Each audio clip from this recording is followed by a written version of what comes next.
I have some of them, they're like through the best in the winter. They're my only ones that lay right through the winter, and they keep laying. Because most chickens, after the first couple of years, they'll stop laying in the winter when it gets cold, and then they'll start up again as soon as it gets warm again, or not even, they'll start up again. They usually take a couple months off, and they'll start up again. So I also made sure to pick like family-friendly chickens, ones that are, not aggressive, not known for being aggressive, and known for getting along with the other chickens, all the chickens you have. Because some people like to get all one breed. Most people, it seems, like to get like a mix of different ones. And it's nice because there's a lot of different chicken breeds.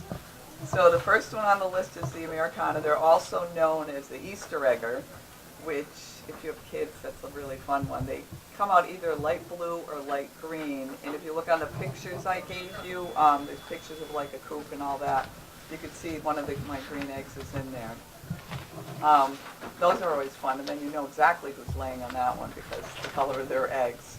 And they're very friendly too. And then there's the Barred Rock, which they're fabulous layers. I have one of those. They just really good layers. You'll get a lot of eggs every week. I mean, at one point I had 11 chickens, and I was probably getting, probably a dozen, at least a dozen and a half, 2 dozen eggs a week. So I kept my neighbors very happy. I have a little elderly couple next door, and every Sunday I'd hear the little at my door. They'd have an empty carton, and I'd fill it up for them. And then they'd always be like, "When are you going away, Lisa, for like a weekend or a long weekend or a week?" Because they want to come over and they wanted to watch my chickens. That's another thing. If you have chickens, you'll always have people that want to watch them for you. That just means checking on them and getting the eggs. So they're very easy to take care of. The Black Australorp, they actually hold the world record for the most eggs laid by a chicken in 1 year. They're really big, and they're funny because when they're chicks, they look like little penguins. They're like black with a little yellow, and they look like penguins. And then when they grow up, they're so completely black and dark black, they almost look like purplish in the sun.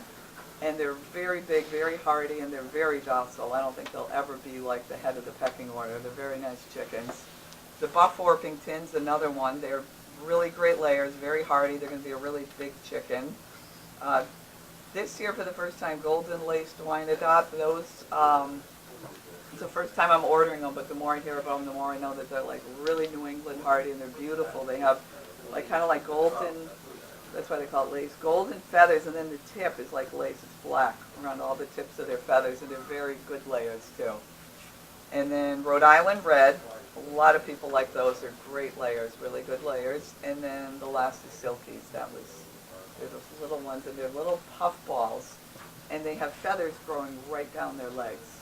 So it's kind of cool, and they're tiny, and even though they're small, they don't act small. I mean, I had 4 Silkies. One of them, actually, my dogs would come out and like kind of hang out, and when I got my other dog, it was more of a puppy. It liked to chase them, and they'd run. And this one would turn around. It was like literally this big, and it would turn around, and my dog thought it was the best game in the world, and chase.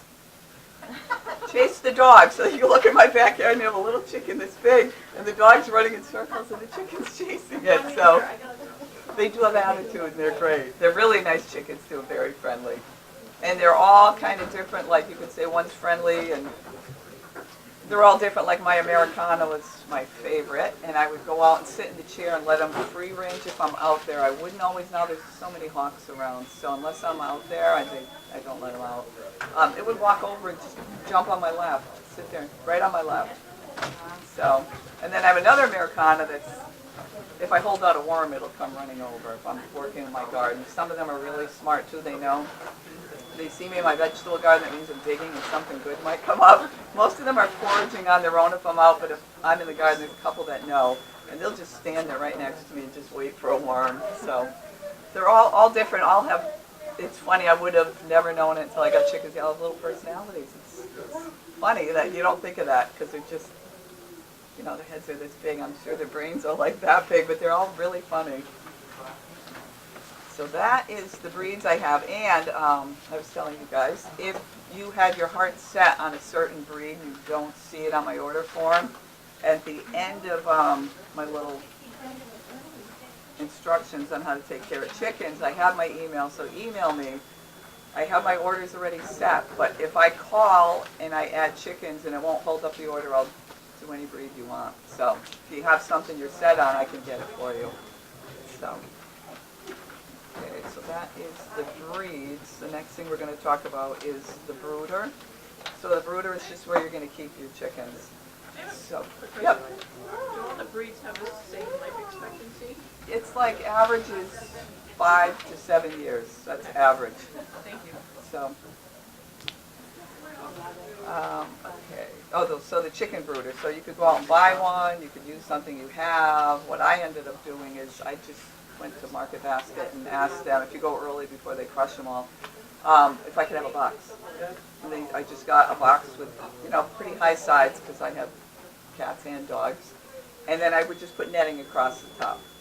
And then that works out fine, And then when they got bigger, I got a watermelon box from them. It was really cool. It was a big one. And you could just go get another box. So instead of spending like a ton of money on a brooder, you could just use a box. That works out just fine. There's a draft free. Yeah, and it's got to be draft free. I mean, sometimes they say, and it's, I think in the picture on one of my intro things, a box is a lot better because they don't like drafts. And that leads into the next thing, the heat lamp. They have to be, it says 90 degrees. You don't really need a thermostat, even though some books tell you do. The chickens will tell you. If you have the heat lamp in and you have the box and you have the shavings in the bottom and you have a heat lamp, if they're all huddled underneath where your heat lamp is, that means it's freezing. Lower it a little bit. And if they all go to the corners, it means they're hot. Just raise it up a little bit and you'll be fine. And that's how you can tell. They let you know if they're too hot or too cold. It's very easy. So you don't really need a thermostat. It'll work without that. So that's at the bottom. It's best to use pine shavings in the bottom of the box. If some people say sawdust, that's not good. The chicks will just start eating it, and then that's not going to be a good outcome if they're eating a lot of sawdust. So shavings are good. I mean, there's shavings here. It's big, the bag. It's a lot. It'll last you a long time, and it's like $8. So that's probably the best thing to do. And then make sure you keep it clean, the bottom clean, when your baby's because you don't want it to get damp. It'll get moldy, and they could get sick from that. So just every couple days, just throw out the shavings and put new ones in. And then some people say newspaper, don't do that because they could get what's called splayed legs. They'll slip on it. And then one leg will go out, and then it literally could get stuck like that. And you're going to have to tape it down. And they don't want to do that. So pine shavings are best. The box for chicken brooder, the heat lamp I talked about. We have heat lamps here, and I do recommend those in the red light. What happens is chicks can peck each other and get going, and it's a red heat lamp. Something about the color, that color red, kind of calms them down, and you won't have any problems with them. And they work really well. They're inexpensive, and all you do is just make sure you have something really sturdy to hold it up. I use like a lamp and a clamp, and I would just raise and lower it. And then every week, you just few days, raise it a little higher and a little higher. And they'll let you know if they're cold, then just put it back down a little bit. And you just do it higher and higher until you just don't need the heat lamp anymore. And then feed, we have chick starter and starter grower. And then I usually recommend using the medicated. It doesn't, it's just medicated for one certain thing, the coccidius, and it's just to make sure that they don't get it. Chances are they won't, but I usually keep them on medicated for the first 8 weeks, just, to keep them safe. And it's, there's no antibiotics in there. It's nothing like that. You're not putting antibiotics in their body. It's just a natural thing that's in there. It's nothing that's going to affect them in the long run. So we have that. We also have the regular medicated. If you really don't want it, there's non-medicated, and then we have organic. So we have, you choose. They're all different kinds. Whatever you feel strongly about, you could get that. And then the waterer. This is actually 2 different types of putting the feed in. If you have maybe more than 5 or 6 chickens, you probably want to get one of the long ones. It's so easy to clean. I mean, it just snaps open. You could just clean it out and then refill it. That's really easy. And if you're only having a few, this will work. You just fill it up with feed, screw on the top, flip it over, and they could get it to feed. And then the waterers, this is the water for when they're really little. Same thing, fill it up, screw it on, flip it over.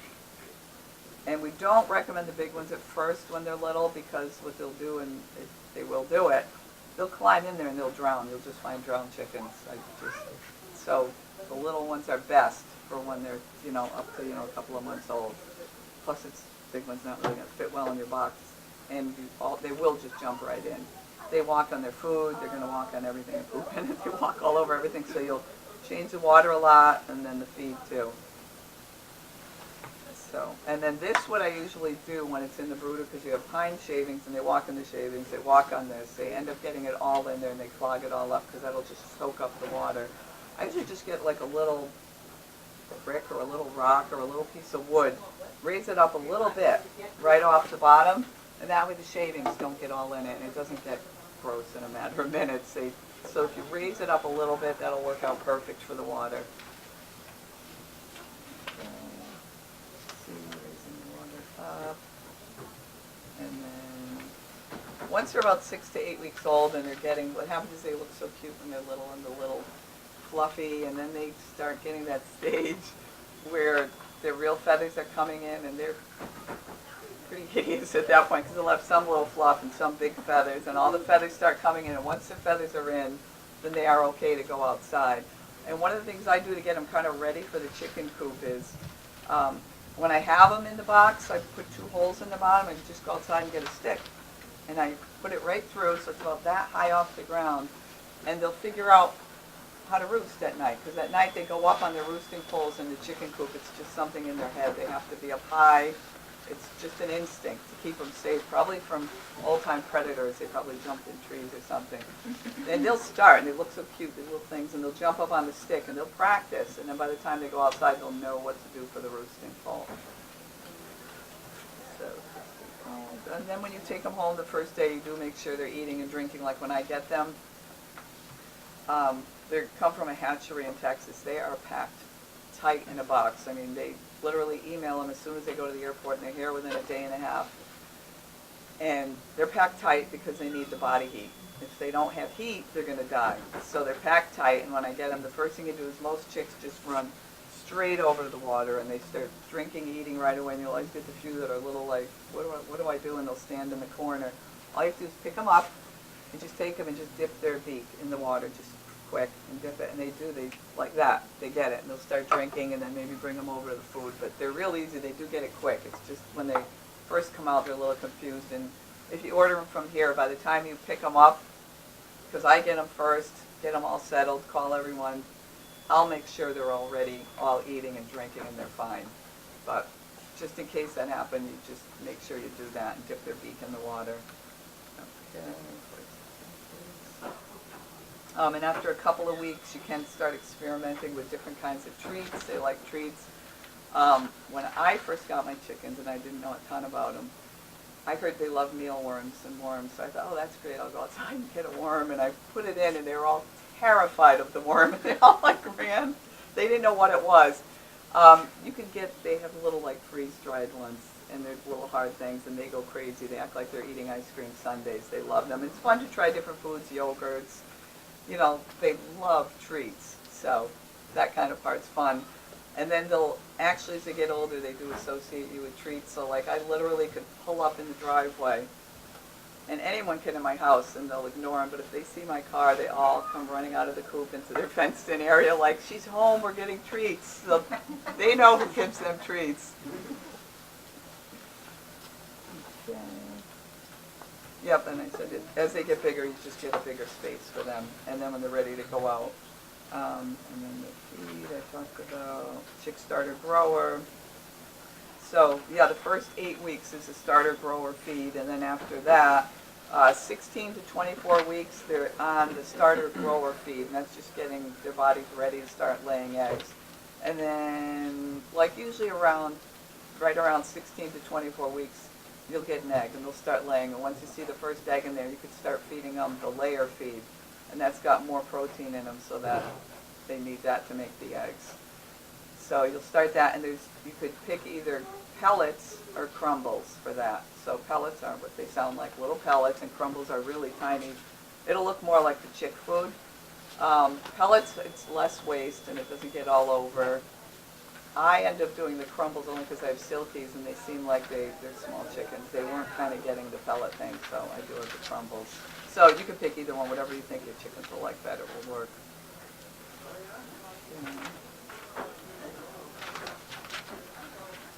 Treats we talked about. Just a few things you shouldn't do. Obviously, no really salty foods. Obviously, no chocolate. Potato peels aren't good for them. Citrus, undercooked beans, hard beans, anything like that. Avocado skin. Raw eggs. The only reason for raw eggs is once they get the taste of it, they'll want it. And then they'll start pecking their own eggs and eating them. So I've given them like when I was getting way too many eggs a week, I would hard boil some and just put it in a plastic baggie, roll it up till they're in tiny pieces because I don't want it recognizable. And the eggshell's good for them. It makes their eggshells harder, so that's good for them. And then I throw it in the coop because if it looks like an egg, they'll know and they will go in. I mean, I've actually caught, and it's hard to break, I caught one of my chickens. I opened the nesting box and she looked up and she just had egg yolk dripping from her beak. It just looks so funny, but you just got to make sure you get the eggs in time. And I mean, all these years I've only had like that happen a couple of times. So it's just so you don't make it recognizable as something that tastes good. And that's the only reason I'm saying the eggs, just no raw eggs, because then they'll know what it is and they'll know it tastes good to them. Actually, I think everything tastes good to them. And what you can do is, go ahead. How long until you should take the egg out? Once it's laid, how long can it sit there without them? Oh, it could sit there for a day. I mean, it's fine. I just pull it out in case. I don't want to tempt them. Oh. So it's not like, oh my God, it laid an egg. I don't know when it laid it. Oh, the egg's no good. No, that's not true. You could leave them, if you don't wash them, you could leave them out on the counter for days. And then once you wash them, what you're doing is a protective coating you're washing off. And then after they dry, you put them in the fridge. So everyone does it different. Some people wash them right away, put them in the fridge. Other people leave them out, wash them before they eat them. You know, it's all what you want to do. Okay. How long can you just leave it I would say like 5 days, they're fine at least. And then I think when they're out a while, I wash them and put them in the fridge.